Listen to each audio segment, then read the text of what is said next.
Hi viewers, வணக்கம். நீங்கள் பார்த்து கொண்டிருப்பது சமையல்குறிப்பு.com-இன் சுவையோ சுவை. இன்றைக்கி நம்ம பார்க்க போகிற ரெசிபி ஆனியன் ரவா தோசை. அதுக்கு தேவையான பொருட்கள் என்னென்னு பார்க்கலாம். ரவை 1 கப், மைதா மாவு 3/4 கப், அரிசி மாவு 1/2 கப், வெங்காயம் 1 கப், மிளகு 2 ஸ்பூன், ஜீரகம் 1 ஸ்பூன், பெருங்காயத்தூள் 1 ஸ்பூன், எண்ணெய் தேவையான அளவு,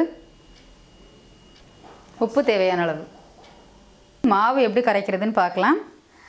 இப்போ ஒரு பெரிய பவுல் எடுத்துக்கோங்க. அதில் நம்ம எடுத்து வச்சுருக்கக்கூடிய ரவை, மைதா மாவு, அரிசி மாவு, மிளகு,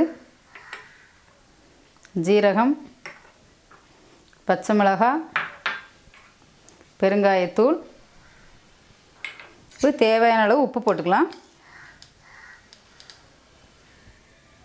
எல்லாமே போட்டாச்சு. இப்போ மாவு எப்படி கரைக்கிறதுன்னு பார்க்கலாம். இந்த ரவா தோசைக்கு மாவு எப்போவுமே ரொம்ப தண்ணியாக கரைக்கணும். யூஸ்வல் தோசை மாதிரி கரைக்கக்கூடாது. மோர் இருக்கும்ல, நீர் மோர் கரைக்கிற அளவுக்கு தண்ணியாக இருக்கணும் மாவு. அப்போ தான் தோசை நல்லா வரும், மெலிசா. இல்லை ரொம்ப திக்காக இருக்கும் ரவா தோசை, சாப்பிட்றதுக்கு நல்லா இருக்காது. நீங்கள் எந்த அளவுக்கு நீர்க்க கரைக்கிறீங்களோ அந்த அளவுக்கு நல்லாயிருக்கும்.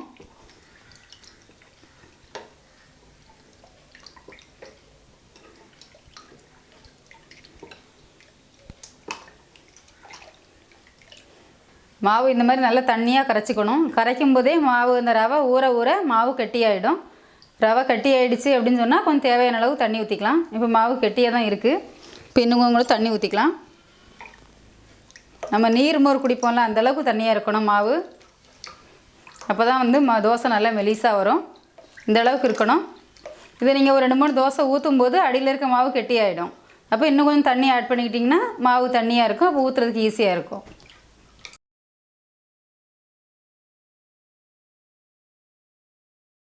இப்போ ஆனியன் ரவா தோசை எப்படி செய்கிறதுன்னு பார்க்கலாம். தோசை தவா அடுப்பில் வச்சு சூடானதுக்கப்புறமா பொடியாக கட் பண்ண வெங்காயத்தை அப்படியே மேலே தூவிடணும்.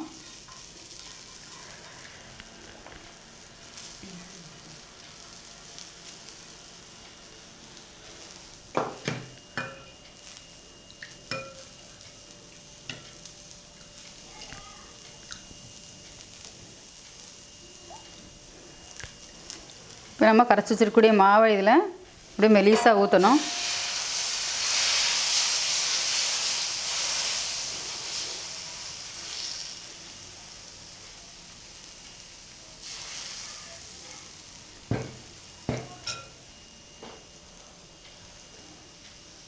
இப்போ சுற்றி எண்ணெய் ஊற்றிடலாம்.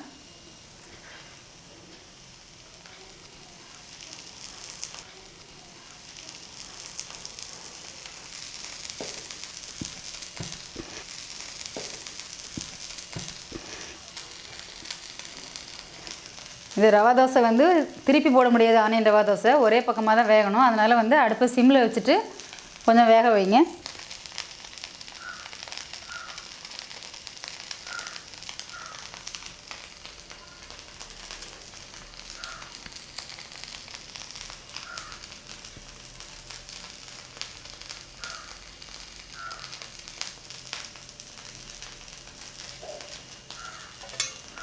இந்த மாதிரி இந்த கலர்லாம் சேஞ்ச் ஆகிடுச்சுன்னா தோசை வெந்துருச்சுன்னு அர்த்தம்.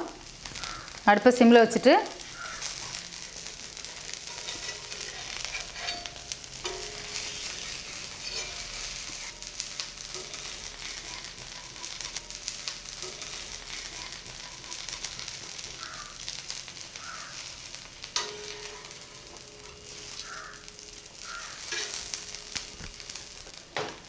இப்போ எடுத்துடலாம் தோசையை.